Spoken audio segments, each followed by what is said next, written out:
Hi friends, welcome to SMK சமையல் அறையில். இதெல்லாம் என்னென்னு பார்த்தீங்களா? பார்க்கும்போது தெரிஞ்சிருக்கும். நாங்கள் பலகாரம் அண்ட் ரிட்டன் கிஃப்ட்ஸ்க்காக என் சீமந்ததுக்காக ஆர்டர் பண்ணது தான். சோமோஸ், அப்புறம் முறுக்கு,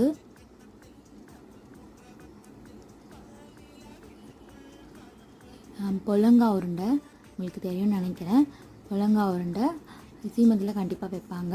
அப்புறம் ரவா லட்டு, இப்போ 4 கவுண்ட் ஆச்சா. இதுக்காக அரிசி ஒன்று அது கண்டிப்பாக வைக்கணுன்றதுக்காக 5 கவுண்ட் மாதிரி நாங்கள் ஆர்டர் பண்ணியிருந்தோம். இது வரிசை அண்ட் ரிட்டன் கிட்ஸ் வந்து சேர்ந்து கொடுத்ததால அவங்க அழகாக பேக் பண்ணி கொடுத்துட்டாங்க. நாங்கள் 150 கிட்ட ஆர்டர் பண்ணோம். ஸோ 100 வந்து ரிட்டன் கிட்ஸ்க்கு பேக் பண்ணலாம் அண்ட் 50 வந்து எனக்கு எங்கள் அம்மா வீட்டில் வரிசை தட்டு வைக்கிறதுக்காக வச்சுருந்தாங்க. அண்ட் ரிட்டன் கிஃப்ட்ஸை பேக் பண்ணேன்னா நாங்கள் பாக்ஸ் கொடுத்துருந்தோம். சில்வர் பாக்ஸில் அழகாக இந்த 5 ஐட்டம்ஸ் போட்டு மஞ்சள் குங்குமம், வளையல் அண்ட் இந்த பாக்ஸில் பேக் பண்ணியிருந்தோம். இந்த பேக்கிங் உங்களுக்கு பிடிச்சிருந்ததுன்னா லைக் பண்ணுங்கள். தேங்க்யூ.